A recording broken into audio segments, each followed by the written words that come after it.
करू सुरुवात. हो करायचं. नमो आदिबोधात्मरूपा परेशा, नमो हंस नारायणा निर्जरेशा, नमो ब्रह्मदेवा वसिष्ठा श्रीरामा, नमो मारुती रामदासाभिरामा. जय जय रघुवीर समर्थ. दासबोध चिंतनिका अभ्यास वर्गात मी सगळ्यांचं स्वागत करते. समर्थांना साष्टांग नमस्कार, दासबोधाला नमस्कार, आपल्या दोन्ही आचार्य माधुरीताई आणि अलकाताईंना माझा साष्टांग नमस्कार आणि आपण सगळे सहाध्यायी श्रोते सगळ्यांना माझं अभिवादन. कालपासनं दासनवमी उत्सवाला सुरुवात झाली आहे. अनेक लोक या निमित्ताने पारायण वगैरे अगदी उत्साहाने करतात. आपला तसा या वर्गाच्या माध्यमातून आपण गेली वर्षभर वर्ष होईलच थोडे दिवसांनी अभ्यास घडतोच आहे. पण हा जो अभ्यास आहे तो तसा केवळ उत्सवापुरता किंवा असा काय आठवड्यातनं एक दिवस असा मर्यादित न राहता आपल्या रोजच्या जीवनाचा भाग व्हावा व केवळ वाचन आणि आधीमध्ये अभ्यास असं न होता जीवनशैलीचाच एक भाग होण्या इतका तो अभ्यास आपल्यामध्ये मुरावा, आतमध्ये मुरावा अशी समर्थचरणी प्रार्थना करूया आणि आजच्या वर्गाला सुरुवात करूया. आज आपण आता 9व्या दशकाला सुरुवात करीत आहोत. गुणरूप असं या दशकाचं नाव आहे. रूप म्हणजे पंचमहाभूते आणि त्रिगुण यांचा उहापोह यातील 6व्या समासात आहे आणि त्या समासाचं नावच या दशकाला दिलंय. आज यातला पहिला समास आशंका आणि दुसरा ब्रह्मनिरूपण हे समास अभ्यासणार आहे आपण. पहिला आशंका या समासात शिष्यांनी अनेक प्रश्न विचारले आहेत आणि त्यांची उत्तरं समर्थांनी दिली, अगदी थोडक्यात दिली आहेत. असं हा प्रश्नोत्तराच्या स्वरूपात या समासाची मांडणी आहे. परब्रह्माची लक्षणे सांगण्यासाठी जे विविध शब्द वापरले जातात त्यांच्या व्याख्याच जशा या ठिकाणी आलेल्या आहेत. नि आणि अ असे दोन उपसर्ग लावून जे शब्द आहेत त्यावरून परब्रह्म स्वरूपाची कल्पना केली जाते. ते नेती नेती या श्रुतींच्या सांगण्याप्रमाणे इथे येतात. माणसाला वस्तुज्ञान होकार अथवा नकाराने होते. तो नकाराचा प्रकार इथे वापरलेला दिसतो. अर्थावरून, जातीवरून, विशेष नामावरून, क्रियेद्वारे इत्यादी प्रकाराने व्यक्ती किंवा वस्तूचा निर्देश केला जातो. पण असे कुठल्याही प्रकाराने ब्रह्मवस्तूचे मात्र शब्दांनी वर्णन करणे शक्य नाही. कारण मुळात ब्रह्म व्यक्ती किंवा दृश्य वस्तूच नाही. सद्वस्तू शांत व सीमित नाही हे दाखवण्यास तिला ब्रह्म म्हणतात. अशा या ब्रह्माच्या लक्षणांचे म्हणूनच नकार स्वरूपातच वर्णन करावे लागते. या समासाचं आज विवरण सादर करणारे आमोद रिस्पुड. त्याच्या पीपीटी प्रेझेंटेशनच्या वैशिष्ट्यामुळे तो सगळ्यांच्या लक्षात असेलच, तरी अगदी थोडक्यात सांगते. डॉक्टर काकांचा अनुग्रहित आहे असा हा तरुण तडफदार प्रापंचिक आणि पारमार्थिक अशा दोन्ही आघाड्या उत्तम सांभाळतो. आयटीची नोकरी आणि त्याचबरोबर दासबोध मनाचे श्लोक यावर उत्तम तऱ्हेने पीपीटीच्या आधाराने प्रवचनही देत असतो. मी आमोदला विनंती करते की त्यांनी आपल्या चिंतनाला सुरुवात करावी. आमोद. हो. जय जय रघुवीर समर्थ. सगळ्यांना सप्रेम नमस्कार. आज आपल्या 9व्या दशकाला सुरुवात होतीये. सुरुवातीलाच एक छोटीशी गोष्ट सांगतो. गोष्ट आहे आपल्या तुकाबाण्यांची. तुकाराम महाराजांनी काय झालं, एक आगळी वेगळी वस्तू विकायला आणली तुकाराम महाराजांनी आणि ते सगळ्यांकडे जाऊन ती वस्तू विकू लागले. त्यांचा व्यवसायच वाणी असा होता. त्यामुळे ती एक आगळी वेगळी वस्तू ते सगळ्यांकडे जाऊन सगळ्यांना सांगू लागले की देव घ्या कोणी, देव घ्या कोणी, म्हणजे ते देव विकू लागले. आणि गंमत अशी झाली की तो देव तुकाराम महाराज जो विकतायत तो कोणी घेईच ना. देव न लगे, देव न लगे असं सगळे म्हणायला लागले. त्याची कारण काय असतील तर कोणाला त्याची गरज नव्हती किंवा इतक्या वस्तू आम्ही साठवलेल्या असतात की तो आणखीन एक देव ठेवायला आमच्याकडे जागा नसते. असं झाल्यामुळे तो देव कोणी घेईना. आता आपलं सुद्धा व्यवहारात आपण पाहिलं तर आपलं सुद्धा असंच होतं. आपल्याला अनेक वस्तूंबद्दल माहिती असते, पण त्या सगळ्याच वस्तू माझ्याकडे हव्या असं मला वाटत असतं का? सगळ्याच वस्तूंचा मला ध्यास लागलेला असतो का? तर अजिबात नाही. मला कुठल्या गोष्टीचा ध्यास लागतो? जी गोष्ट मला त्या गोष्टीबद्दल कळतं की ही माझे अनेक प्रॉब्लेम्स दूर करेल, माझे कष्ट दूर करेल, मला आनंद मिळेल या गोष्टीतून, त्या गोष्टीचा मला ध्यास लागतो. बरोबर आहे. तर अशा गोष्टीचा जेव्हा मी पाठपुरावा करतो तेव्हा ती गोष्ट मला प्राप्त होते, त्या गोष्टीचा मला ध्यास लागतो. आता समजा हा देव मी नाकारत असेल, की मला देव मी पण म्हणत असेल की देव न लगे, मला देव नसेल तरी चालेल, मला ब्रह्मज्ञान नाही तरी चालेल, ह्याचं कारण काय असावं? तर मला असं वाटतं की इतके वर्ष देव न जाणून किंवा ब्रह्मज्ञान न होता सुद्धा माझं काहीच बिघडलं नाहीये. आता खरं तर परमार्थाच्या दृष्टिकोनातून आपण पाहिलं तर असं लक्षात येतं की मला इतके वर्ष जे वाटत होतं माझं मस्तपैकी घडलंय, ते खरं तर परमार्थाच्या दृष्टिकोनातून बिघडलेलं असतं. आणि भाग्यवशात परमेश्वराच्या कृपेने जेव्हा त्या मुमुक्षुला हे जाणवतं की अरे आतापर्यंतच माझं जे सगळं चाललं होतं ते सगळं बिघडलेलं होतं, तेव्हा हे बिघडलेलं घडवायचा ध्यास, त्या घडवण्याच्या साधनाचा ध्यास त्याला लागतो. आता इथे सुद्धा बघा, आपल्याला कोणी एखादी गोष्ट सांगितली किंवा हे वापरून पहा, तर आपण लगेच वापरतो का किंवा ती वस्तू घेतो का? तर नाही, आपण आधी माहीत करून घेतो, त्या वस्तूचे फीचर्स माहीत करून घेतो आणि तेव्हाच माझी खात्री पटते की नाही, मला ही हवी आहे गोष्ट, माझे प्रॉब्लेम्स हीच वस्तू दूर करू शकेल. बरोबर. तर माझ्या सगळ्या बिघडलेलं जे माझं आहे आयुष्य, ते घडवण्याचं सामर्थ्य या देवातच किंवा परब्रह्मातच आहे हे मला कसं पटेल? तर मला जेव्हा खात्री पटेल की माझे जे सगळे प्रॉब्लेम्स आहेत ते या फक्त देवाच्या घेण्यानेच, मी तो देव घेण्यानेच किंवा ब्रह्मज्ञानानेच साध्य होतील, ते माझ्या प्रॉब्लेम्सचं परिमार्जन त्या ब्रह्मज्ञानानेच होईल हे मला कळेल. तेव्हा त्याच्यासाठी त्या ब्रह्मवस्तूची फीचर्स जाणून घेणं मला गरजेचं आहे. आणि ती फीचर्स समर्थ आपल्याला या पहिल्या आशंका नाम या समासातून सांगतायत. तर आपल्याला जेव्हा कळून येतं की माझे जे आयुष्यातले जे जे सगळे प्रॉब्लेम्स आहेत त्या सगळ्यावर उतारा ब्रह्मच आहे, तेव्हा मला त्या वस्तूचा, त्या ब्रह्मवस्तूच्या प्राप्तीचा ध्यास लागायची शक्यता निर्माण होते. म्हणून आता आपण पाहणार आहोत की या ब्रह्मवस्तूचे समर्थ कुठले कुठले, म्हणजे टोटल 42 फीचर्स समर्थ या समासातून आपल्याला सांगतायत. तर ही ब्रह्मवस्तूच्या प्राप्तीने माझं काय काय दुःख दूर होणार आहेत ते आपण आता पाहू. सगळ्यात आपल्याला भीती किंवा दुःख असतं ते विकारांचं. विकार म्हणजे काय? की जाड व्यक्तीला वाटत असतं मी बारीक कधी होणार, माझं शरीर बारीक कधी होणार. बारीक व्यक्तीला वाटत असतं मी जाड कधी होणार. मला माझ्या जी स्किन टोन असते त्याच्यात गोरेपणाची झाक थोडीशी कमीच आहे असं मला वाटत असतं आणि त्याने मी दुःखी होतो. किंवा मी म्हातारा होणार आहे, माझी शक्ती क्षीण होत आहे. हे सगळे जे शरीराला विकार आहेत ते मला माझेच विकार आहेत असं वाटत असतं. आणि ह्या दुःखातून बाहेर कसं पडायचं? तर ह्याला उत्तर असंच आहे की ब्रह्मज्ञान करून घेणं. कारण या दुःखावरचा उतारा ब्रह्म आहे का? तर त्याचे फीचर्स पहा कसे आहेत. तर ब्रह्म सगळ्यात महत्वाचं म्हणजे अनाम्य आणि निराकार आहे. म्हणजे त्या ब्रह्माला नावच नाहीये. आपण आपल्या समजुतीसाठी ब्रह्म हे त्याला टॅग लावून दिलेलं आहे, पण ब्रह्माला खरं तर नाव नाही. आणि आपला एक नियम आहे, जिथे नाव असतं तिथे रूप असतं. जर ब्रह्माला नावच नाही तर त्याला आकार नाही, त्याला रूपच नाही. जर त्याला आकारच नसेल, त्याला अवयवच नसतील, तर मला जे टेन्शन लागतं की माझा आता हात दुखतोय किंवा मी आता माझे अवयव क्षीण होत जाणार आहेत वयोमान परत्वे, तर हे माझं टेन्शन दूर होतं त्या ब्रह्माच्या ज्ञानामुळे. जे मी म्हटलं होतं, मी फारसा गोरा नाही असं मला वाटत असतं, तर ब्रह्म तर निरंजन आहे, त्याला कुठलाच रंग नाही. म्हणजे जर मला ब्रह्मज्ञान झालं तर हे सगळे जे मला टेन्शन्स आहेत ते माझे निघून जाणार आहेत. ब्रह्म कसं आहे? तर ब्रह्म निर्लेप आहे, त्याला कुठलाही लेप लागू नाही शकत. अजून काय पुढे समर्थ सांगतात की ते अपार आहे, म्हणजे त्याला कुठलाही पार नाही. मला माझ्या सीमिततेचं दुःख वाटतं की मी आता इकडे आहे तर मी दुसरीकडे का नाही असं मला वाटतं, की मला तेही भोगावं हेही भोगावं असं वाटतं. पण ब्रह्म हे अपार आहे. मला माझ्या म्हटलं तसं क्षीणतेचं दुःख वाटतं, पण ब्रह्म अढळ आहे. त्याचं ते अरूप आहे, अनंत आहे, अगणित आहे. मला वाटतं की माझ्याकडे सीमितता आहे सगळ्या बाबतीत, की माझे पैसे संपतील, माझे संसाधनं संपतील, पण ब्रह्म अगणित आहे. त्याचे निरपेक्ष व्यापकत्व हेच त्या ब्रह्माचं सगळ्यात महत्वाचं लक्षण सांगितलं जातं. पुढचं आहे की ब्रह्म अछेद, अदाह्य, अक्लेद आहे.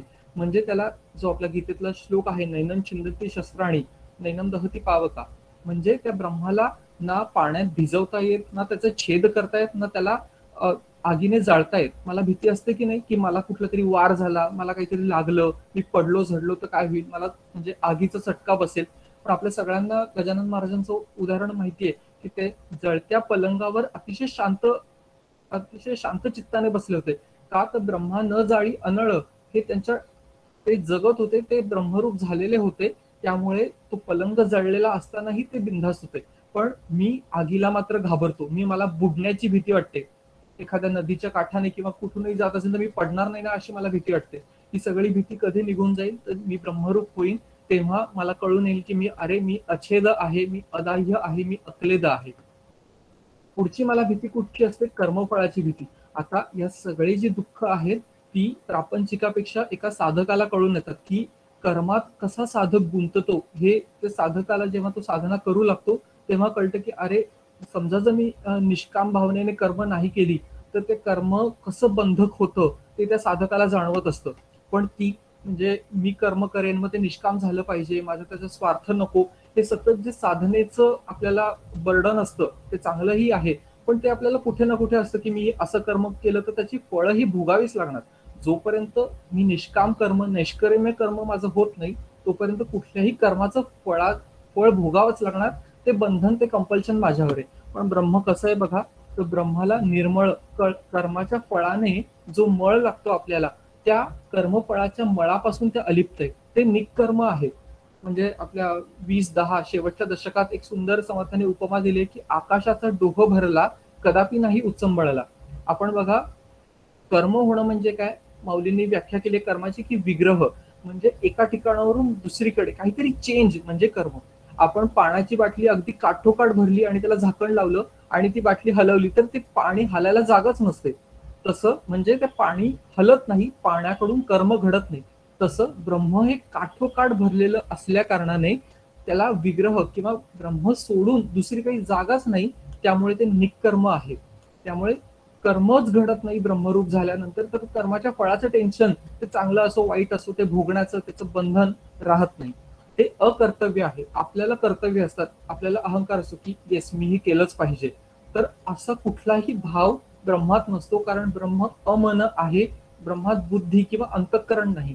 त्यामुळे ब्रह्म अकर्तव्य असल्यामुळे कर्माच्या फळात कर्म कटकट किंवा कर्म कचाट्यात जे आपण सापडलेलो आहोत देहधारी देहबुद्धी असल्यामुळे ती कर्माची कटकट निघून जाणारे ब्रह्मरूप झाल्याने. पुढचं सगळ्यात आपल्याला त्रासदायक असतं प्रपंचाचं दुःख. म्हणजे पुन्हा एकदा हे साधकालाच दुःख होतं, प्रापंचिक माणसं आनंदाने प्रपंच करत राहतात, पण जो खरा ज्याने प्रपंचाचा काठ सोडलेला असतो आणि परमार्थाच्या काठाकडे जात असतो त्याची ही सगळी ओढगस्तीची त्याची स्थिती तयार होते आणि तो दोन्हीकडून ओढला जातो की प्रपंच तो सोडायचंय, त्याला त्याचं दुःख कळून येतं, पण परमार्थ अजून पूर्ण हाताला आलेला नसतो. प्रपंचाचं दुःख कशामुळे होतं, तर आपल्याला अनेक उपाध्या लावून घेतलेल्या आहेत. म्हणजे ज्या ज्या काही उपाधी आपल्याला लावून घेतलेल्या असतात, माझ्या डिग्रीची उपाधी, माझ्या समाजातल्या स्टेटसची उपाधी, माझ्या एखाद्या कुटुंबाची छोट्या छोट्या गोष्टीतली माझा रंग, माझी उंची, या सगळी, माझा पगार, ह्या सगळ्या उपाधी आहेत. या सगळ्या उपाधींचा साधकालाच त्रास होतो आणि त्याला वाटत असतं या उपाधीतून मी कधी विजय मिळवेन या उपाधींवर, किंवा या नसलेल्या बऱ्या, म्हणून साधू संत म्हणजे ऋषीमुनी पहा अरण्यात निघून जात असत, सगळ्या उपाधींचा त्याग करत असत.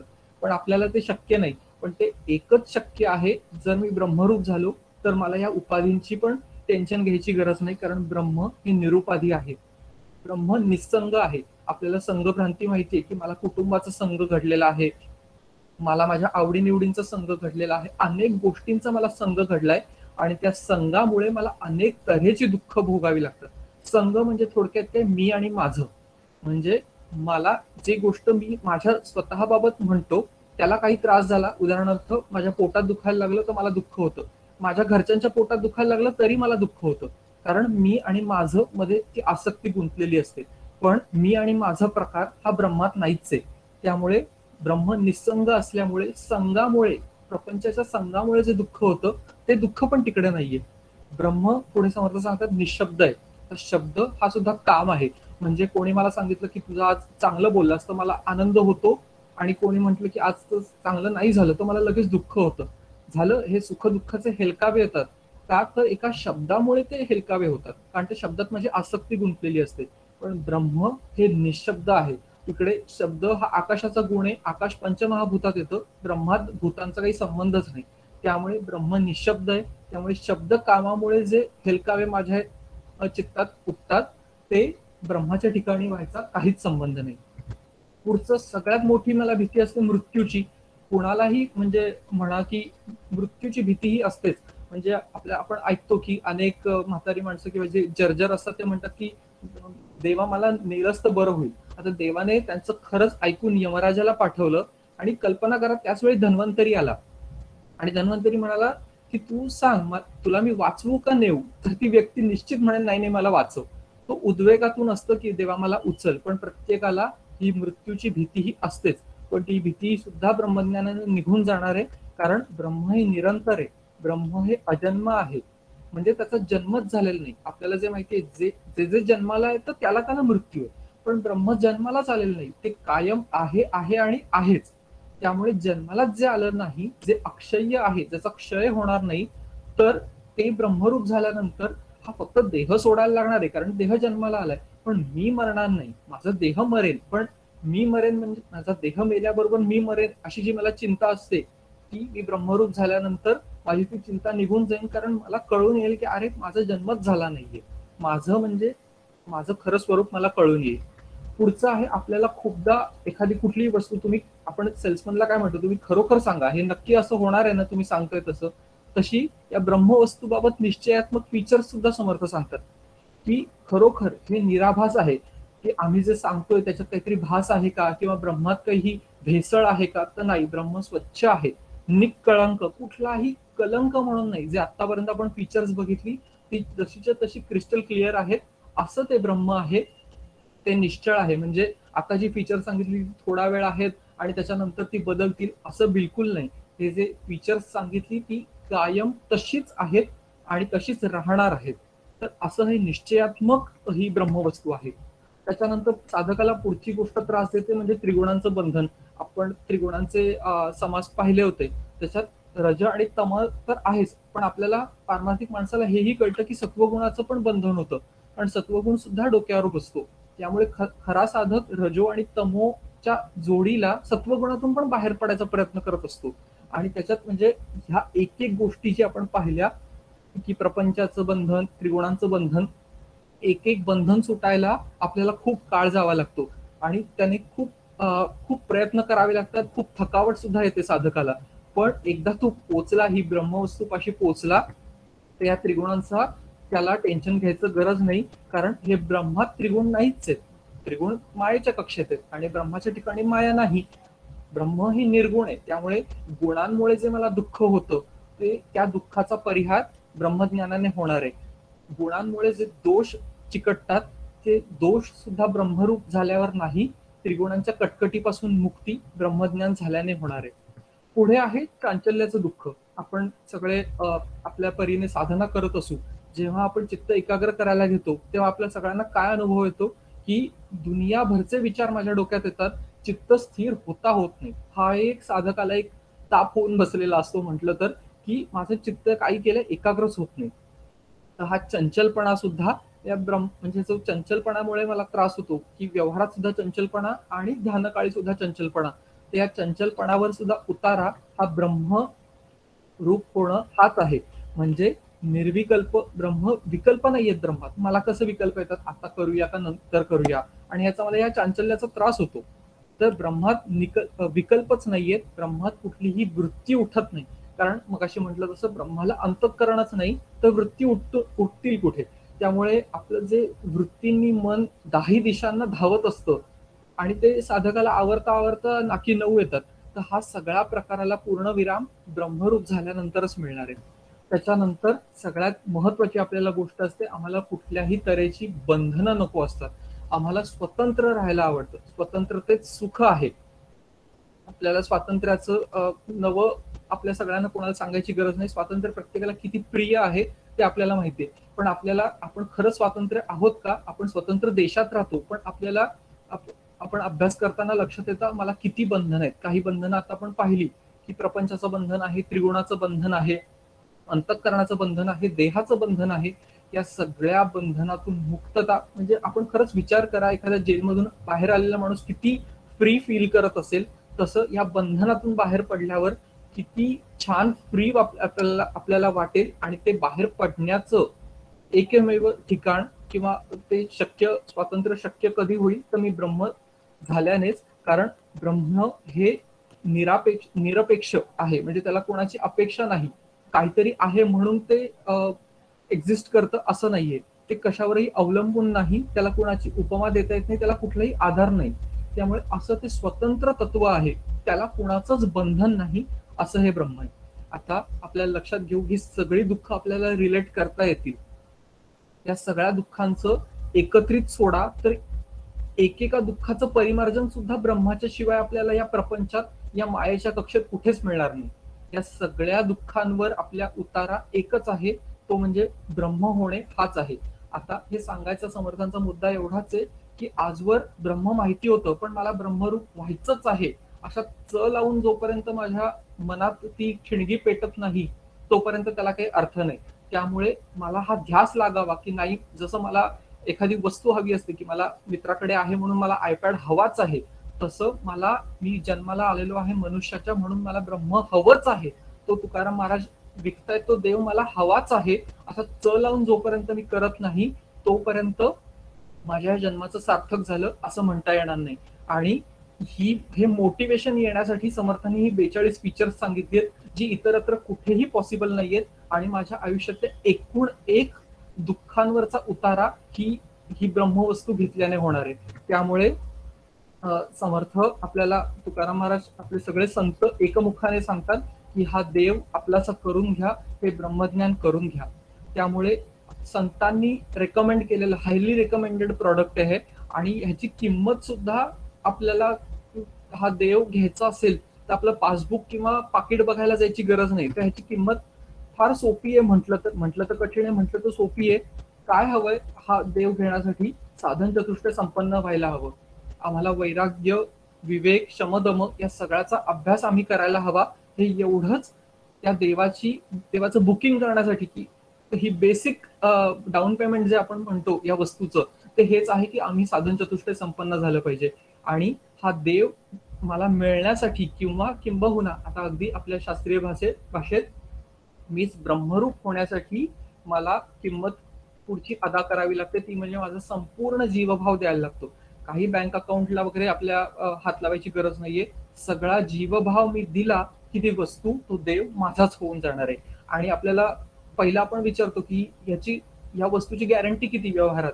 तसं समर्थ आणि आपले सगळे संत आपल्याला सांगतात की एकदा तुम्ही ब्रह्मरूप झालात की ते परमनंट असतं. म्हणजे तो जीवन मुक्त, त्याचं शरीर प्रारब्धानुसार चालेपर्यंत तो ब्रह्मरूपच राहतो. त्यामुळे एकदा मी ब्रह्मरूप हा देव मला मिळाला की तो कुठे ना कदा देव राहणार आहे हा.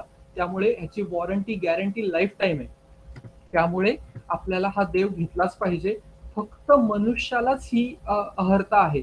गाई, म्हशी, पोपट हे या ब्रह्मवस्तूचे गिराईक होऊ शकत नाही.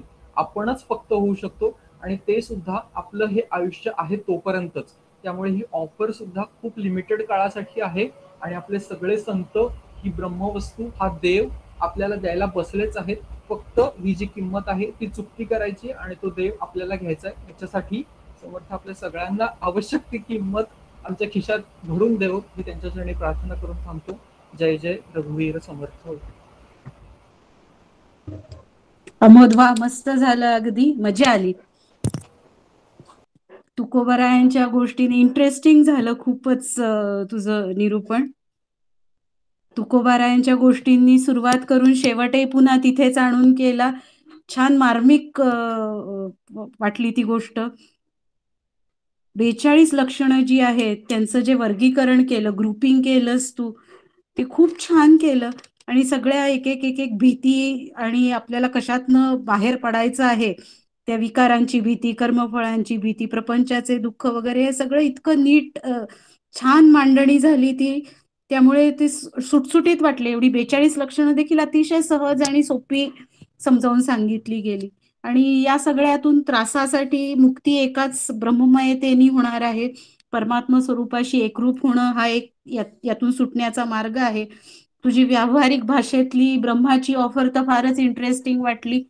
आपण आता दासनवमीच्या निमित्ताने सगळ्यांनी आपण ती स्वीकारायला काही हरकत नाहीये. छान मजा आली एकंदरीत तुझ्या प्रेझेंटेशननी.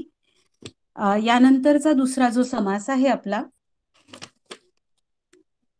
तो आहे ब्रह्मनिरूपणाचा. जे जे काही साकार दिसे ते ते कल्पांती नासे, स्वरूपती असतची असे सर्व काळ श्रीराम. ही यातली अगदी पहिली ओवी. आपण खरं तर हे आतापर्यंत अनेक वेळा ऐकत आलोय, पण अगदी खरं सांगायचं म्हणजे आता आमोदनी जसं सांगितलं तरी असा आपल्या बुद्धीचा निश्चय होत नाही. या सगळ्या अभ्यासाचा उद्देश हा हे तत्वज्ञान स्वतःपर्यंत आणून आपल्या स्वतःशी भिडवता येणं हाच आहे. देहासक्ती, दृश्य जगताची आसक्ती कमी होऊन सुखरूप आणि आनंदरूप होण्यासाठीची संतांची ही धडपड आहे. तुकोबारायांची आता गोष्ट सांगितली तसं सगळ्या संतांनी हा ध्यास घेतलेला आहे. आम्ही बी घडलो तुम्ही बी घडा ना, हा त्यांचा ध्यासच आहे सगळ्या संतांचा. ब्रह्माचं स्वरूप, जगताचं स्वरूप यांचं म्हणूनच पुन्हा पुन्हा वेगवेगळ्या प्रकाराने समर्थ आपल्याला समजावून सांगतात. स्थलकालाच्या परिसरात वावरणारे दृश्य शांत व सीमित असते. त्यामुळे मीपणे वेगळे राहून त्याचा अनुभव घेता येतो. ब्रह्मस्वरूप आत्मा अनंत व असीम आहे. त्याचा अनुभव मीपणाने घेता येत नाही. म्हणून आत्मस्वरूपाच्या अनुभवामध्ये अनुभव घेणारा मीपणाने न उरता आत्मस्वरूपच होतो. सद्गुरूंच्या मार्गदर्शनामुळे हे साधना यासाठीची साधना कशी करावी हे समजते. याविषयीचं विवरण या समासात आहे आणि ते मांडणार आहे आज आणखीन एक अगदी तरुण कुमारी नंदिनी विवेक पुंडे. मूळची जळगावची असलेली नंदिनी आता पुण्यात SP कॉलेजला FYBA ला आहे. अपर्णा केळकरांकडे ती गाणंही शिकतेय. शिवथरगळीच्या 2019च्या युवा शिबिरात ती सहभागी झाली होती. मला खरंच खूप कौतुक वाटतं आणि हेवाही वाटतो या अगदी तरुण मुलांचा की एवढ्या लहान वयात यांना परमार्थाची गोडी लागली आहे. हा खरं म्हणजे त्यांनी पुढचं आयुष्य त्यांचं आनंदी घालवण्यासाठीची हे इन्शुरन्स पॉलिसी लवकर घेतलीये असं वाटतं. खूप छान. नंदिनी, मी विनंती करते तुला की तुझं चिंतन सुरू करावं. नंदिनी. धन्यवाद ताई. माझा आवाज येतोय ना व्यवस्थित? हो येतोय. मला वाटते अंतरी त्वा वसावे, तुझ्या दासबोधासी त्वा बोध व्हावे. अपत्या परी पाववी प्रेमग्रासा, महाराजसा सद्गुरु रामदासा. जय जय रघुवीर समर्थ. ओम श्री सखारामाय नमः.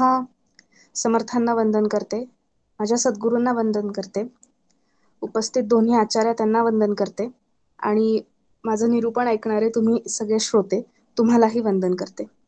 आत्ताच आपण अमोददादाने दिलेल्या निरूपणानुसार ऐकलं की ब्रह्म ह्याचा निश्चय करायचा आहे. ती ऑफर आपण आता स्वीकारलेली आहे, बुद्धीचा निश्चय झालेला आहे. तर आता ती ऑफर स्वीकारली तर ब्रह्म म्हणजे काय, तर समर्थांनी लगेच दुसऱ्या समासामध्ये ब्रह्मनिरूपण नावाचा समास सांगितला आहे. ब्रह्म म्हणजे नक्की काय, टेक्निकली बघायला गेलं तर ब्रह्म हे ब्रह्मन ह्या नकारांती नपुंसकलिंगी शब्दाचा प्रथमा द्वितीया एक वचन आहे ब्रह्म. प्रथमा द्वितीया कारकानुसार गेलं तर प्रथमा ही कर्ता आहे आणि द्वितीया कर्म आहे. तसं बघितलं तर ब्रह्म हा कर्ताही आहे आणि तो निकर्म पण आहे.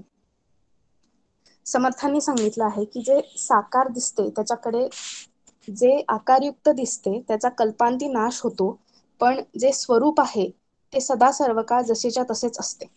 परब्रह्माचा संकेत करण्यासाठी त्याला हा नामाचा दाखला दिलेला असतो, परंतु जे नाव घ्यावे त्याहूनही वेगळे असे हे स्वरूप आहे.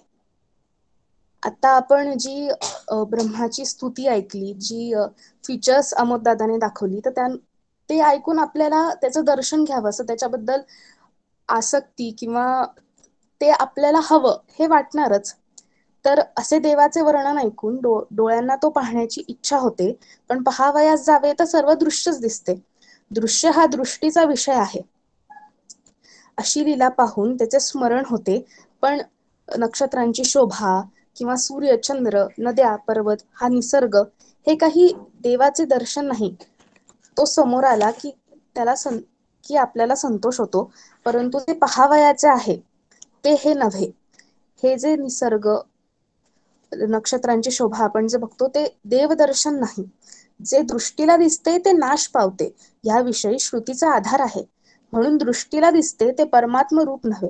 स्वरूप हे निराभास आहे आणि दृश्य आभासयुक्त भासते. पण वेदांत शास्त्रात भासाचा नाश होतो असे सांगितले आहे. आणि दृष्टीने पाहावयास जावे तर दृश्यच भासते आणि परमात्म वस्तू ही दृश्याहून वेगळी आहे. आपल्या अनुभवाने पाहू गेले असता ती वस्तू दृश्याच्या आत बाहेर व्यापलेली दिसते. जे निराभास निर्गुण त्याची खूण तरी काय सांगावी. पण असे ते स्वरूप ते आपल्या जवळच आहे. गंमत अशी आहे की ही सृष्टी ज्याने तयार केली तो ब्रह्मा, आणि तो ब्रह्म म्हणजे आपणच आहोत हे आपल्याला कळतच नाही. देवाचे स्वरूप पाण्यामध्ये असून भिजत नाही आणि पृथ्वीमध्ये असून झिजत नाही. जसा आकाशात सर्वाचा भास होतो आणि सर्वांमध्ये आकाश व्यापून असते, त्याचप्रमाणे जगदीश हा सर्वाच्या अंतर्बाह्य व्यापून आहे. पुढे समर्थ असं म्हणतात, अशाप्रमाणे हे सर्वत्र अभिन्नपणे भरलेले आहे, परंतु त्याचे कधी आकलन करता येत नाही. ते अभेद म्हणजे ऐक्यरूप असता त्यात भेद उत्पन्न होतो तो अहंकारामुळे. खरंच कोणत्याही गोष्टीचा जर आपल्याला अहंकार आला तर ती गोष्ट शिकणं किंवा ती गोष्ट तिथंच थांबून जाते. समजा आपण कोणची जर कला शिकत असू आणि आपण त्या कलेमध्ये आपल्याला वाटायला लागलं की हो आता मला येतंय, मी ह्याच्यामध्ये मास्टर झालोय एकदम, त्याच्यामध्ये मी पण आला की तिथे आपलं शिक्षणच थांबून जातं. त्याच्याने आपलीच अधोगती होते. समर्थ पुढे म्हणतात की अहंतेच्या स्वरूपाची ओळख पटण्याकरिता काही लक्षणे समर्थांनी सांगितली आहेत. श्रोत्यांना समर्थ निरूपण सावधपणे ऐका असं सांगताय. ती जी अहंता आहे ती स्वरूपाकडे जाते, अनुभवाबरोबर झेपा टाकीत आणि सगळा अनुभव शब्दांनी बोलून दाखविते. आता मीच स्वरूप झालो असे वाटणे हेच अहंतेचे स्वरूप होय. निराकार ब्रह्माच्या ठिकाणी ती आपोआपच वेगळी पडते. मीच स्वतः ब्रह्म आहे असे वाटणे हा अहंकाराचा भ्रम आहे. असा सूक्ष्म स्थितीचा बारकाईने विचार केल्यास हा भ्रम जातो. मीच ब्रह्म हा जो हेतू तो कल्पनेने जाणला जातो आणि अनंत असे ब्रह्म कल्पनातीत असल्यामुळे त्याचा अंत लागत नाही. अन्वय आणि व्यतिरेक. अन्वय म्हणजे अष्टदेहांची उभारणी आणि व्यतिरेक उद्भवाचा संहार सांगता येणे हे शाब्दिक ज्ञान आहे. हा शब्दभेद आहे. यासाठी निशब्द असे जे ब्रह्म त्याचा विवेकाने शोध घेतला पाहिजे, पण निशब्द वस्तूचा अंतर्विवेक शोधून अनुभविला पाहिजे. समर्थांनी वाच्यांश आणि लक्षांश असं सांगितलं आहे. लक्षांश जे ब्रह्म त्याचकडे लय लागला की सर्व ब्रह्म व विमल ब्रह्म असे जे पक्ष त्यांचा पाठ होतो. ब्रह्म होऊन याचा अनुभव घ्यावा तेथे वाच्यांश किंवा बोलणेही नाहीत. जी खूण मुख्यतः अनुभवाने पटवायची तेथे शब्दाला उद्भव तरी कोटचा. परा पश्यंती मध्यमा वैखरी या चारही वाणी जेथे मागे हटता तेथे शब्दांच्या कलकुसरीचे काम काय. शब्द उच्चारताच क्षणी नाश पावतो, त्याला शाश्वतपणा नाहीच. ही प्रत्यक्ष गोष्ट तिला प्रमाण नाही. शब्द हा उघड नाशवंत आहे म्हणून पक्षपात होतो. सर्व ब्रह्म किंवा विमल ब्रह्म अशी कल्पना अनुभवाच्या ठिकाणी नाही.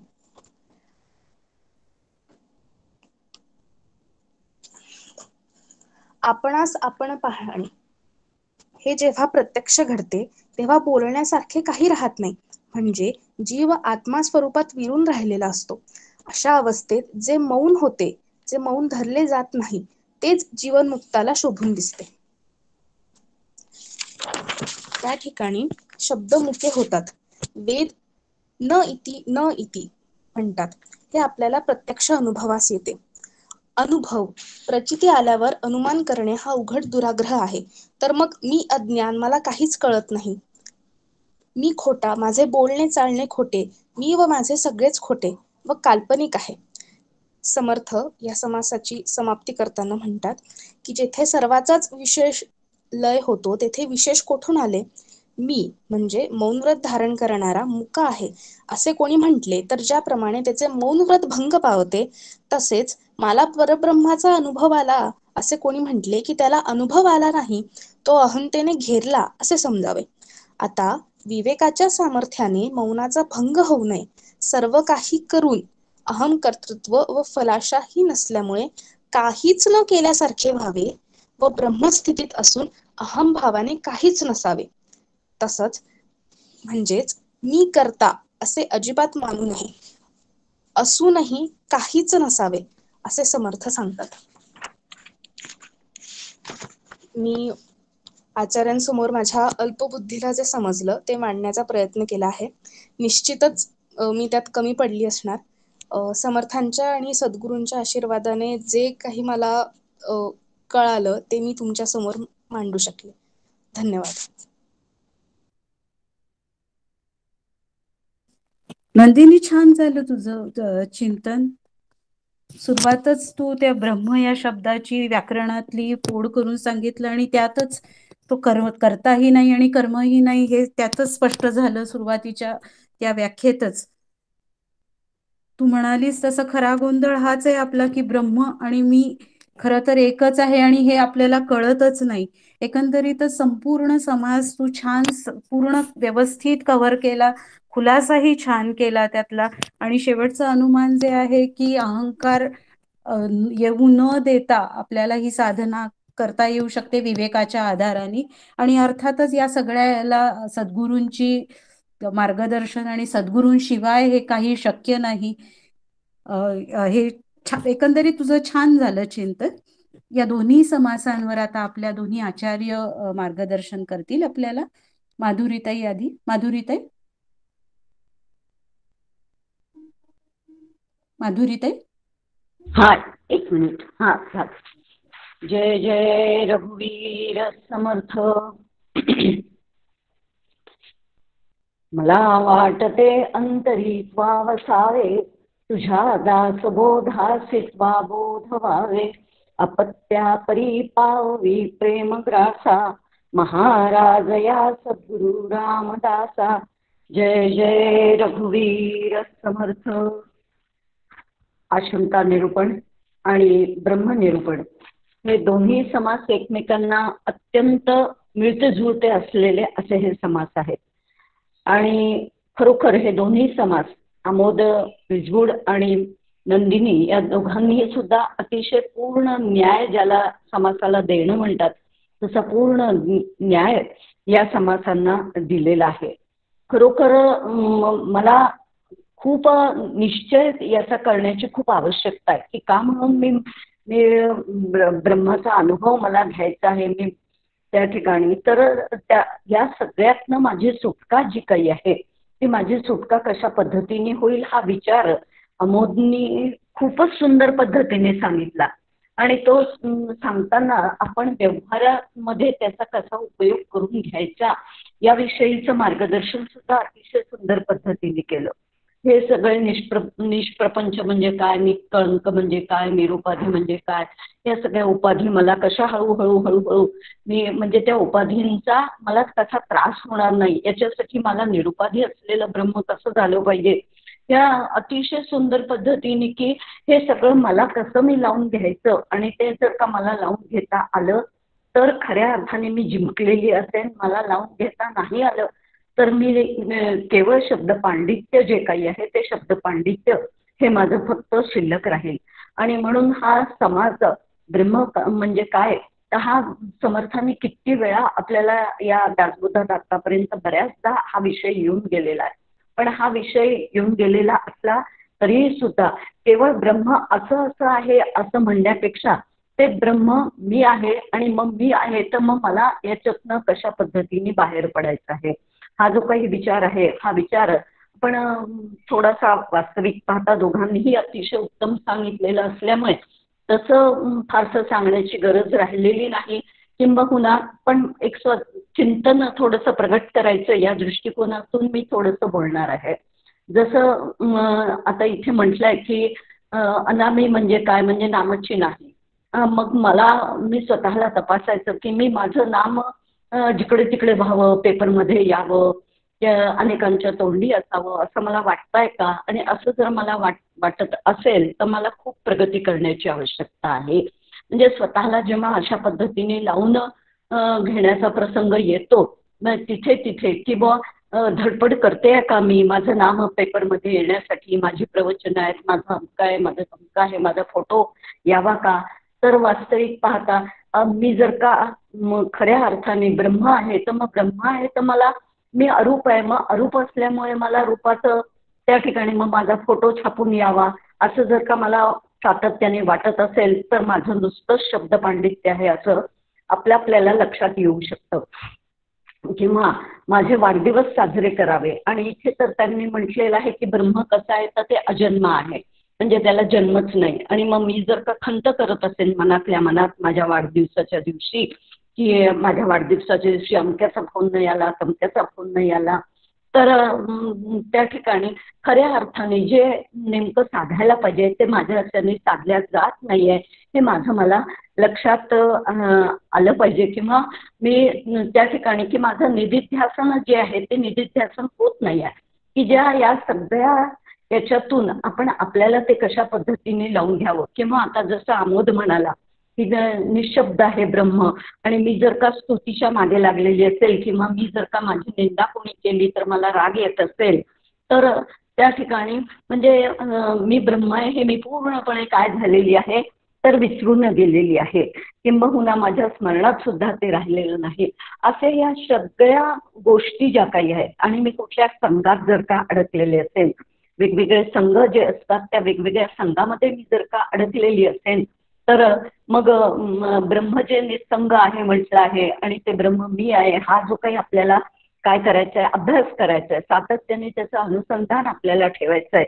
आणि ते अनुसंधान ठेवताना मग अशा पद्धतीने ते मनातल्या मनात जर का मला तो विचार जोपासता आला नाही, तर मग माझ्या या नुसत्या वाचनाचा आणि माझ्या या शब्द पांडित्याचा उपयोग तरी काय आहे खऱ्या अर्थाने. आणि म्हणून हे सगळं आपल्याला कसं लावून घेता येईल.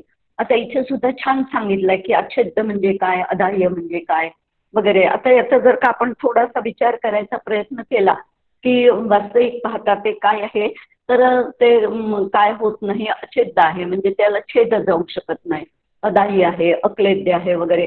आता हे आपल्याला काही या संदर्भात जेव्हा जेव्हा असे काही, कारण गीतेने सुद्धा हा विचार मांडलेला आहे की नैनम छिंदन्ति शस्त्राणि नैनम दहति पावकः न चैनम क्लेदयन्त्यापो न शोषयन्ति मारुतः. आता हे सगळे विचार जे काही आहेत तर ते मला केवळ ते ब्रह्म असं आहे असं आहे असा विचार न करता जेव्हा तसे तसे काही प्रसंग उद्भवतील तेव्हा तेव्हा मी त्याचा वापर करू शकते आहे का, असं जर का आपण विचार करू शकलो तर खऱ्या अर्थाने हळूहळू निधिध्यासनाचा जो काही प्रांत आहे तो त्या प्रांतामध्ये माझी काय होईल तर माझी हळूहळू प्रगती होईल. कारण गीता जेव्हा असं सांगते की या साधन या श्लोकाचा किंवा या हे जे काही ओव्या समर्थांचा या ओव्यांचा मला माझ्या साधनेसाठी वापर करून घेता येऊ शकेल का, असा जर विचार केला तर सहजच अगदी खूप मोठ्या प्रसंगी नाही पण अगदी छोटे छोटे प्रसंग आमच्या व्यावहारिक जीवनात जगताना आपल्याला येतात. की समजा मी भाजी चिरते आहे आणि भाजी चिरता चिरता माझं बोट जर कापलं तर आतल्या आत मला कोणी सुद्धा कापू शकत नाही, हा विचार करता येतो आहे का. आणि हा विचार जर करता येत असेल आणि म्हणजे तेव्हाही माझं जर का आत्मानुसंधान टिकून राहिलं तर खऱ्या अर्थाने मला त्या श्लोकाचा किंवा या ओव्यांचा वापर करता आला असं होईल. किंवा त्या ठिकाणी अर्थात बाहेरून जे इलाज व्यावहारिक दृष्ट्या करायचे आहेत ते व्यावहारिक दृष्ट्या इलाज करायचेच आहेत, ते करावेच लागतील. पण आत मला हा विचार टिकवता आला तर खरी मजा आहे. किंवा नैनम दहती पावकः हा विचार सुद्धा मला माझ्या जीवनात वापरता येतोय का. की जसं काय झालं तर मला चटका लागला, पोळ्या करता करता माझा चटका लागला, तर चटका लागल्याबरोबर आता नैनम दहती पावकः तो जळत सुद्धा नाही. मग आता हा चटका कुणाला लागलेला आहे, तर हा देहाला लागलेला आहे, हा मला लागलेला नाही, हा विचार जर का मला तिथे करता आला तर या ओवीचा उपयोग मी करून घेतला असं होईल, अन्यथा तसं होणार नाही. किंवा पावसामुळे ते भिजत नाही असा सुद्धा उल्लेख समर्थांनी केलेला आहे. अक्लेद्य, अर्थाह्य किंवा त्यांनी म्हटलेलं आहे की ते काय होत नाही तर ते भिजत सुद्धा नाही. आता भिजत नाही असं म्हटल्यावर आणि मी एखाद दिवशी पावसामधनं खूप भिजून आली तर माझ्या मनामध्ये असा जर का विचार येत असेल, बापरे मी एवढी पावसात भिजलेली आहे, आता मला काय सर्दी होते का काय होतं कुणास ठाऊक वगैरे असा जर विचार करत असेल तर मला त्या ठिकाणी त्याचं अनुसंधान सांभाळता येणार नाही. आणि ते जर का सांभाळता आलं नाही तर माझी जशी प्रगती माझी व्हायला पाहिजे तशी ती होणार नाही. किंवा एखाद्याने मला जर का म्हटलं की बापरे किती तुम्ही खूप वाळलेल्या दिसत आहात, आता देहाने मी वाळलेली असते पण वास्तविक पाहता आत्मा हा काय वाळत सुद्धा नाही. किंवा क्लेदयंती जे म्हटलेलं आहे की ओला होत नाही, भिजू शकत नाही. तर आतल्या आत मला पारमार्थिक दृष्ट्या पारमार्थिक सत्तेने विचार करता येतोय का की मी आत्मा आहे, मी वाळू शकत नाही. हा, बाहेरून बोलताना आपण त्याला उत्तर दिलंच पाहिजे आणि उत्तर देताना आपल्याला बाहेरून म्हणता येऊ शकतं की नाही ग तुला मी वाळलेली दिसते आहे, तुझ्या केवळ तुझं जे माझ्यावर प्रेम आहे त्या प्रेमापोटी तू हे बोलते आहेस. पण वास्तविक पाहता खऱ्या अर्थाने जर का पाहिलं तर आत्मा काय होत नाही, वाळत नाही. आता हे सगळं असं जर का मला माझ्या जीवनामध्ये लावून घेता आलं तर खऱ्या अर्थाने मला त्याचा खूप खूप उपयोग होणार आहे आणि माझं अनुसंधान टिकून राहायला खूप मोठी मदत होणार आहे. अगदी तशाच पद्धतीने तोच विचार पुष्कळचा या दुसऱ्या समासात ब्रह्मनिरूपणात सुद्धा समर्थांनी सांगितलेलं आहे की इथे सुद्धा त्यांनी म्हटलं आहे 13व्या ओळीमध्ये की उदकामध्ये परी भिजेना, पृथ्वीमध्ये परी झिजेना, वन्नीमध्ये परी शिजेना स्वरूप देवाचे. आता असं हे ब्रह्म आहे किंवा रेंद्यामध्ये परी बुडेना वगैरे हा सगळा वायूमध्ये परी उडेना हा सगळा विचार पुन्हा या समासात सुद्धा आलेला आपल्याला पुष्कळचा दिसतो. आणि मग इथे त्यांनी स्पष्टपणे सांगितलेलं आहे की वास्तविक श्रुतीने सुद्धा हे जे ब्रह्म आहे हे अनुभवण्याची चीज आहे. हे आता आपण कितीही अशा पद्धतीने जरी बोलत असलो तरी सुद्धा खऱ्या अर्थाने जेव्हा प्रत्यक्ष अनुभव येईल तेव्हा मात्र मौन धारण केल्या जाईल. कारण समर्थांची याच्या संदर्भातली एक ओवी जी काही आहे ती खूप सुंदर आहे की ते म्हणतात की एक मुख्य परमेश्वरू, दुसरी प्रकृती जगदाकारू, तिसरा आपण आणीला चोरू कैच्यामध्ये. आता एक फक्त परमेश्वर म्हणजे आत्मा किंवा ब्रह्म नावाचं तत्व आहे आणि दुसरं जे काही आहे ते फक्त एक प्रकृती आहे, अष्टधा प्रकृती. आणि हे चारही आपले देह जे काही आहेत हे चारही देह अष्टधा प्रकृतीमध्ये मोडणारे आहेत. आणि मग तिथे मी काय आपण आणला चोरू कैच्यामध्ये असं जे म्हणत आहेत तर वास्तविक मीला कुठला सुद्धा वावच तिथे नाही. आणि त्या दृष्टिकोनातून म्हणून हा विचार जो काही श्रुती माऊली जी काही म्हणते की नेती नेती म्हणती शब्दाची निशब्द होती 35व्या ओवीमध्ये सांगताहेत की श्रुती माऊलीने काय सांगितलं की नेती नेती म्हणती हे तो आले आत्मप्रचिती प्रत्यक्ष आता. आणि या संदर्भामध्ये सुद्धा खूप छान मंदाताईंनी दिलेला एक दृष्टांत जो काही आहे तो दृष्टांत मला या ठिकाणी सहजच आठवला. तो दृष्टांत सांगते आणि मी थांबते की एकदा आई आणि मुलगा जत्रेत जातात. मुलगा आईचा हात सोडून कुठेतरी चालला जातो, म्हणजे काहीतरी बघायला चालला जातो आणि तो हरवतो. मग त्या सगळ्या गोंधळामध्ये एवढी मोठी जत्रा, इतकी सगळी माणसं आलेली, सगळी दुकानं लागलेली, आता ही आई शोधायला लागली मुलाला की कुठे असेल आणि बराच वेळ ती हिंडली आणि तरी सुद्धा तो मुलगा काही तिला सापडला नाही. त्यावेळेस मग तिने पोलिसांकडे तक्रार केली आणि पोलिसांकडे तक्रार केल्यानंतर तिने सांगितलं की माझा मुलगा हरवलेला आहे. मग पोलिसांनी शोधायला सुरुवात केली, किती वर्षाचा आहे, काय आहे, केवढा आहे वगैरे अशा पद्धतीने सगळं विचारलं पोलिसांनी. आणि मग पोलीस शोधायला लागले आणि शोधता शोधता ते एक एक मुलगा त्या वयाचा जो काही आहे हा तुमचा मुलगा आहे का, तर आई म्हणते की नाही. पुन्हा दुसरा मुलगा आणतात पोलीस आणि त्या आईला विचारतील हा तुमचा मुलगा आहे का, ती पुन्हा नाही सांगते. पुन्हा तिसरा चौथा असे 10-12 मुलं आणून दाखवले जातात आणि ती प्रत्येक वेळेस सांगते की नाही हा नाही हा नाही हा नाही. आणि मग नंतर एक मुलगा ते तिच्या समोर आणून उभा करतात आणि मग तिला विचारतात की हा तुमचा मुलगा आहे का? आणि त्यावेळेस ती काहीही बोलत नाही. ती पटकन त्या मुलाला मिठीमध्ये घेते आणि तिच्या चेहऱ्यावरती खूप नुसता आनंद जो काही आहे तो ओसंडून वाहत असतो. तर अगदी त्याचप्रमाणे परब्रह्माविषयी सद्गुरूंविषयी काही सुद्धा बोलता येत नाही. तिथे न इति असंच म्हणावं लागतं. पण प्रत्यक्ष अनुभव काळी मात्र वाणी गप्प होते, की जशी ती आई काही बोलेनाशी झाली आणि केवळ तिने त्याला मिठी मारली आणि तिच्या चेहऱ्यावर फक्त आनंद आणि आनंदच झळकत होता. तर हे जे काही आहे तर अशा पद्धतीने आपल्याला हा सगळं ब्रह्म नावाचं जे तत्व आहे आणि त्या तत्वाशी जी आपल्याला काय मिठी मारायची आहे, म्हणजेच त्याच्याशी जे काही एकरूप आपल्याला व्हायचं आहे आणि ते एकरूप झाल्यावर नेमकी काय अवस्था होते, हा सगळा विचार इथे श्रुती बाऊलींनी सुद्धा सांगितलेला आहे. आणि अशा पद्धतीने तिथे केवळ मौन राहणं ही जी काही अवस्था आहे, म्हणजे मौन ठेवणं वेगळं आणि मौन होऊन जाणं ही गोष्ट वेगळी आहे.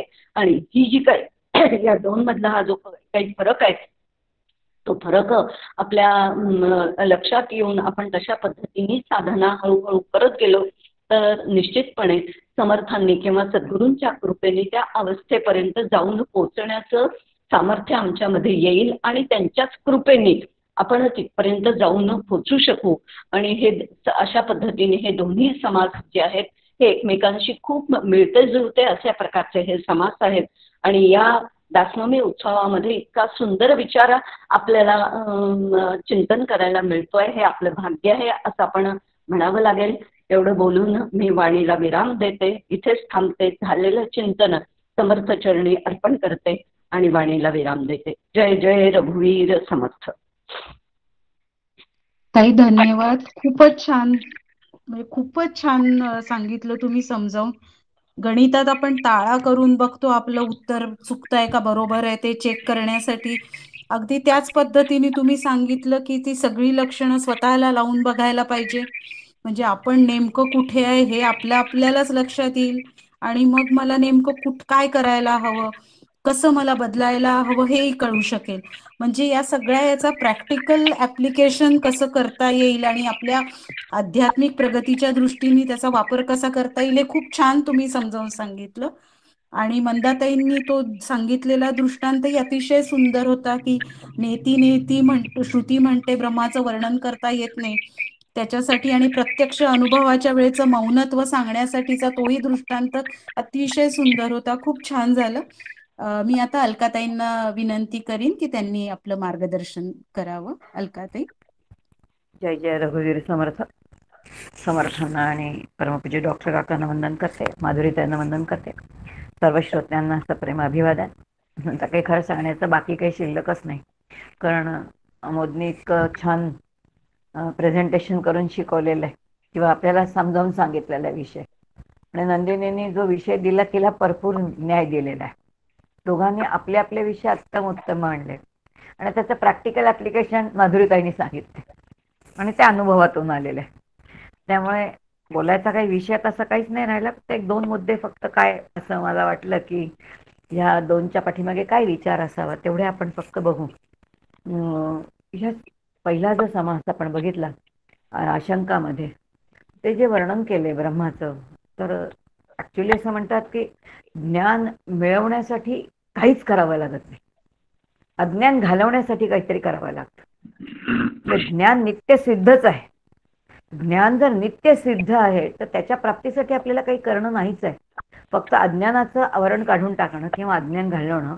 त्याप्रमाणे ह्या संपूर्ण पहिल्या समासामध्ये आशंकामध्ये जर सगळे शब्द बघितले तर त्यातलं एकही ब्रह्माचं वर्णन नाही. ते कसं नाही हे त्या ठिकाणी सांगितलेलं बरं का. ते कसं नाही हे सांगितलेलं आहे आणि शास्त्राने त्याच्यासाठी एक सुंदर वचन वापरलेलं आहे. परमपूज्य काका नेहमी ते वापरतात की ब्रह्म असं आहे, ब्रह्म असं, हे जे सांगितलं जातं त्याच्या ते स्वसंवेद्य असं म्हटलं जातं. कशासाठी असं सांगानी, कारण ते नासदीय सुक्ताप्रमाणे सुद्धा आहे किंवा नाही याविषयीच्या इतक्या आशंका, इतक्या आशंका, संभावना दोष कधी असतो, कधी असंभावना दोष असतो, इतके सगळे आपल्या अजून किती ऐकलं तरी बुद्धीचा निर्णय पक्काच असा होत नाही. त्या संदर्भात असं म्हटलेलं की ब्रह्म आहे असं जेव्हा आपल्याला म्हणतो आपण किंवा त्याच्या अनुभूती घ्यायची आहे, तेव्हा शास्त्र म्हणतं असच्चे व्यावृत्ती सत म्हणून येई श्रुती. याचा अर्थ आपल्याला हे जाणून घ्यावं लागेल की कसं समजून घ्यायचं. त्याला काहीतरी तर नाव द्यायचं आहे ना, म्हणून ते नाव दिलेले. मग ते ओतप्रोत कसं आहे, खूप छान आमोदने सांगितलं. बाण्याने भरलेली बाटली, ती इकडून तिकडे जाता पण येत नाही, काही नाही. मग असं हे ब्रह्म ह्याची आपण एकदा व्याख्या बघितली होती, आठवत असेल तर, की ब्रूह्याती इति ब्रह्म. हा ब्रूह्यती म्हणजे मुळात जे तत्व अत्यंतिक व्यापक असतं, नित्य व्यापक होणं हे ज्याचं स्वरूप आहे. आणि ब्रूह्याती म्हणजे जो ह्याच्या संपर्कात येतो त्याला सुद्धा ते व्यापक केल्याशिवाय राहत नाही. आता जे जे व्यापक आहे ते सूक्ष्म आहे.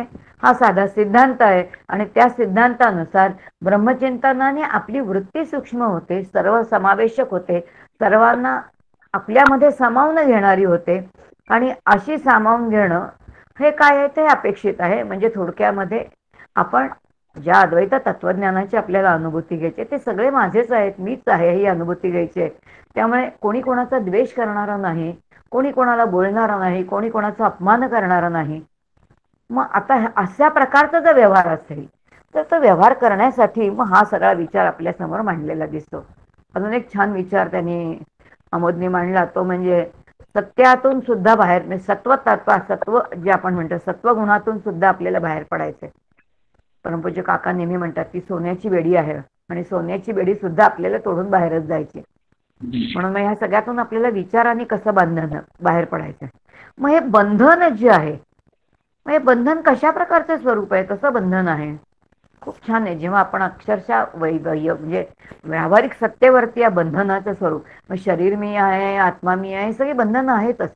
पण आपल्याला कळत आहे नाही, मी एक स्त्री आहे, एक त्यातल्या त्यात विवाहित स्त्री आहे, मी कोणाची तरी पत्नी आहे, तेव्हा मी बाहेर गेल्यावरती कसं वागायचं, मी असं वागायचं नाही, हे मी ठरवलेलं आहे.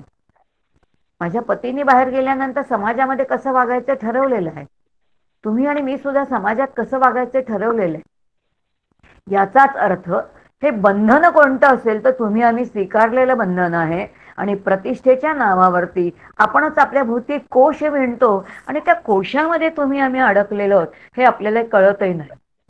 हे अलगद सोडणं आहे. बंधनं जे सोडायचे, विचारांनी ही बाकीची सगळी शास्त्रीय बंधनं तोडायचीच आहे. पण ती तोडता तोडता ही जी काही आपण बांधलंय, गमतीने काका स्वतःचं एक उदाहरण देतात. काका म्हणतात, एक दिवस मी कुठेतरी प्रवचनाला गेलो होतो आणि त्या घरी गच्चीमध्ये फिरत होतो आणि मला असं वाटलं मस्तपैकी शीळ घालावी, मी शीळ घालत फिरत होतो. तर त्या घरातली मुलगी लहान आली, म्हणाली, अरे आबा तुम्ही प्रवचनकार आणि तुम्ही शीळ कशी घालता. याचा अर्थ शीळ आनंदासाठी घालायची असते, पण ती प्रवचनकारांनी घालायची नाही. कोणी ठरवायचं, लोकांनी ठरवायचं. अशी ही जी बंधनं आहेत, असे कुठेतरी आपण अडकले जातो. आणि मग यासाठी अशा प्रकारचे विचारलेले प्रश्न आहेत. ते काय आहे म्हणून इथे ब्रह्म त्या तत्वाचा निश्चय करणं आणि निश्चय करून आपल्याला त्याचा अनुभव घेणं आहे. आणखीन एक विषय आला की त्या ब्रह्माचा अनुभव मी घ्यायचा आहे. हा आपण असं म्हणू शकतो, पण तो आपल्याला नाही घेता येत बरं का. मध्ये जो काही उपासनेचा एक टप्पा आहे, खूप छान परमपूज्य काका डॉक्टर या काका यासाठी एक तुकोबारायांचं वचन सांगतात. आणि ते असं म्हणतात की जेव्हा ब्रह्मानुभव घ्यायचा आहे त्यावेळेला मी ब्रह्मानुभव घ्यायचा आहे म्हणून तो येणार नाही. त्या तत्वाने मला स्वीकारलं पाहिजे. उपनिषदांची व्याख्या बघा, ते ब्रह्म मला दूर न सारो, त्या ब्रह्माला मी दूर न करो, आमच्या दोघांमधलं निराकारणम असतो, अशी उपनिषदांची भाषा आहे. याचाच अर्थ त्यांनी पण मला स्वीकारलं पाहिजे. आणि सगुणाच्या भाषेमध्ये काका जेव्हा उदाहरण देतात तेव्हा ते तुकोबारायांचंच म्हणतात. ते असं म्हणतात की कसं आहे ते ब्रह्मस्वरूप विठ्ठल, घेसी तेव्हा देसी ऐसा तू उदार. तू जेव्हा माझा सर्वस्व जीवभाव काढून घेतोस तेव्हा तू मला ब्रह्मभाव देतोस. याचा अर्थ इथे ब्रह्मचिंतनामध्ये कुठेतरी जी आपली उपासना आहे ती अनुस्यूत आहे, ती ब्रह्मभावाने केलेली उपासना अनुस्यूत आहे. हा थोडा बारकावा आपण कधीतरी लक्षात ठेवावा असं मला म्हणजे बाकीचं जे काही सांगताना ऐकत होते त्याच्यावरनं वाटलं, म्हणून तो मुद्दाम मी त्या ठिकाणी विषय मांडला. नंदिनींनी पण अप्रतिम सुंदर विषय मांडला, फार छान मांडला. आणि तो म्हणताना चारे वाणी जशी जिथे निवृत्त होतात, मुळामध्ये हे सगळे दोन्ही, जसं आत्ता माधुरीताई म्हणाल्या की दोन्ही समास अगदी समान आहेत, पण त्या ठिकाणी स्वसंवेद्य जो आहे तो अनुभव म्हणजे काय, हा सगळा विषय अतिशय सुंदर मांडला. आणि त्यामुळे शास्त्रशुद्ध मांडलं. आणि हा सगळा मांडताना त्यामुळे तिथे तसं बोलण्यासारखं काही नाही. पण एक मुद्दा मात्र मला फार वाटला, माधुरीताईने त्याच्यावरती प्रॅक्टिकल ॲप्लिकेशन फारच सुंदर सांगितलं. म्हणजे चटका बसला तर काही जेव्हा मला होतं तेव्हा ते मी नाही आहे, शरीराला बसलेला चटका आहे. ते सुद्धा प्रॅक्टिकल ॲप्लिकेशन ते खूप छान सांगितलं. पण आणखीन एक विषय मला या ठिकाणी खूप छान असा वाटला. मला आठवते शिवथरगडीमध्ये जेव्हा दासबोध शिकत होतो त्यावेळेला तिथे हा विषय आला होता. माऊलींच्या सगळ्या संतांनी शब्द वापरले, शब्दे विण संवादू दुजे विण अनुवादू. शब्दा विण संवाद साधता येतो का? आत्ता माधुरीने त्यांनी सांगितलेला शेवटचा प्रसंग हा शब्दा विण साधलेला संवाद होता, बरोबर? तसाच त्याने म्हटलं आपल्या प्रत्येकाच्या घरी आपल्याला अनुभवाला येतो. कसा येतो बघा, ते लहान बाळ आहे, छोटंसं 7-8-9 महिन्याचं. ते खूप रडते, खूप रडते, खूप रडते. त्याला काय होते, बोलते, सांगता येत नाही, करता येत नाही, काही करत नाही. आई वडील त्याला पुष्कळ त्याला शांत करण्याचा पुष्कळ प्रयत्न करतात. त्याला काही खुळखुळा वाजवून दाखवतात, त्याला काही दाखवतात, त्याला काही दूध पाजतात, त्याला काही मध चाटवतात, का सगळे प्रकार करतात. तरी ते पोर काही रडायचं थांबत नाही. ते रडतच राहतं, रडत राहतं. ते काय होते त्याला सांगताच येत नाही ना, रडतच राहत. पण शेवटच्या टप्प्यावरती ती आई आता सगळे प्रयत्न सोडते, ती काहीच करत नाही. आणि काही प्रयत्न केल्यानंतर ती त्या बाळाला आपल्या कडेवरती घेते, त्याची मान येते खांद्यावरती टाकते आणि त्याला थापटते आणि इतकी हळुवारपणे फक्त त्याच्या पाठीवरून हात फिरत, बस हळूवारती पाठीवरती हात फिरवता फिरवता फिरवता. आता तिची वाणी बंद आहे, ती बोलत नाही काही. तिथे बोलण्याचा वाणीचा प्रांत सगळा थांबलेला आहे.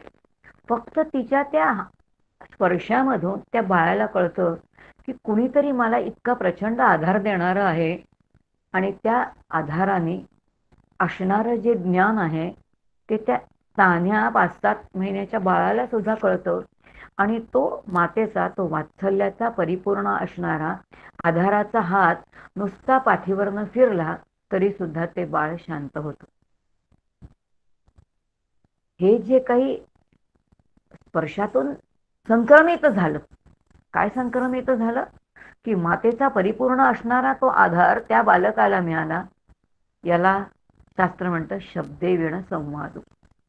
तिथे काही बोलायची गरजच नाही. 3-4 महिन्याच्या बाळाला सुद्धा हे कळतं. याचा अर्थ इतक्या बारीक बारीक आपल्या जीवनात ज्या प्रसंग घडतात ना, त्या प्रसंगामधून आपण तिथपर्यंत जाऊ शकतो किंवा अशा प्रसंगातून आपल्याला या देहातून सहज पलीकडे जाता येतं. आणि हे जे संतांचे शब्द आहेत की शब्दे विण संवादू, काकाने मुद्दाम तो तिथे दिलेलाच आहे, चिंतनिकेमध्ये तो विषयच दिलाय की ब्रह्माचा अनुभव येईल तेव्हा तो शब्दे विण संवादू. त्या ठिकाणी वाणी येतो वाचा निवर्तन ते अप्राप्य मनसासह, अशा प्रकाराने. आणि म्हणून पुढे म्हटले गुरुस्तु मौनम व्याख्यानम शिस्तेतु छिन्न संशय. वाणीचा प्रांतच नाही, तो केवळ अनुभूतीचा प्रांत आहे. आणि अशा या अनुभूतीच्या प्रांतामध्ये तुम्ही आम्ही कधीतरी जावं, यासाठी समर्थाने एवढा ग्रंथाचा प्रपंच केला. आपण त्याचं अध्ययन त्यांच्याच कृपेने, परमपूज्य डॉक्टर काकांच्या कृपेने करतोय. तसाच जसा अनुभव त्यांना आलेला आहे तसाच तुम्हा आम्हाला यावा अशी त्यांच्या चरणी प्रार्थना करते. आणि मी या ठिकाणी थांबते. जय जय रघुवीर समर्थ. धन्यवाद अलकाताई. ज्ञान मिळवण्यासाठी काहीच करावं लागत नाही, पण अज्ञान घालवण्यासाठी मात्र आपल्याला प्रयत्न करावेच लागतात. हे आणि म्हणजे प्रयत्नांना आणि साधनेला पर्याय नाही, हे निश्चितच म्हणजे काय एक सत्य आहे. आणि तेच तुम्ही सुरुवातीला ते सांगितलं, ब्रह्मचिंतनाने बुद्धी व्यापक होते. मागे पण एकदा हा विषय खरंच तुम्ही खूप छान समजावून सांगितला होता. सर्व समावेशक होते आणि व्यापक होते, याचं सांगितलं तुम्ही बंधनाचं स्वरूप कसं असतं. आपण आपल्या नकळत आपण कितीतरी बंधनं स्वीकारलेली असतात आणि खरं तर आपल्याला कुणालाच ती बंधनं नको असतात, पण तरी प्रतिष्ठेच्या नावाखाली नाही मला हे चालणार नाही अशा याने आपण त्या याच्यात अडकलेलो असतो. की सगळीच बंधनं हळूहळू हळूहळू म्हणजे मुक्तीकडे जायचं, ती सगळ्याच बंधनातून मुक्ती मिळवायचं हे लक्षात आलं. मी माझ्या बळावर ब्रह्मानुभव घेण्यासाठी मला शक्य नाहीये, त्यासाठी ब्रह्मतत्वानी पण मला स्वीकारलं पाहिजे आणि यासाठी सद्गुरूंचीच पुन्हा गरज पडेल. वारंवार आपल्याला हे जाणवतं की सद्गुरूशिवाय पर्याय पुन्हा नाही. सद्गुरूंच आपल्याला हात धरूनच तिकडे पलीकडच्या तीरावर घेऊन जाणार आहेत. शब्दविण संवादू तुम्ही तो बाळाच्या दृष्टांतातून खूप छान समजावला. एकंदरीतच तुम्ही सुद्धा माधुरीताईंनी जसं प्रॅक्टिकल ऍप्लिकेशनचं सांगितलं, तुम्ही सुद्धा विचारांनी आपण अनुसंधान कसं कायम रोजच्या जगण्यात कसं आपण टिकवून ठेवू शकतो हे छान समजावून सांगितलं. त्याच्या युक्ती खूप छान. धन्यवाद. आपलं सगळ्यांचं काय म्हणतात आपण ती ऑफर आमोदनी सांगितली आहे तशी ती स्वीकारलेली आहे आणि त्यासाठी आपण त्या वाटेवर व्यवस्थित चालण्यासाठी आपली बुद्धी जास्तीत जास्त स्वच्छ करावी समर्थांनी अशी प्रार्थना करूया. कोण मृणाल घेणार आहे शेवटचा श्लोक? मृणाल आहे शेवटचा श्लोक. पूर्ण कृपा गुरो मजवरी प्रार्थना भावे तुला.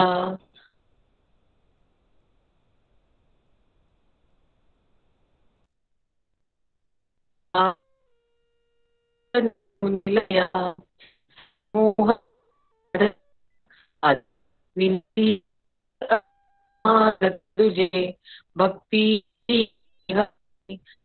नाथ महाराज की जय. जय रघुवीर समर्थ. जय रघुवीर समर्थ. जय जय रघुवीर समर्थ. जय जय रघुवीर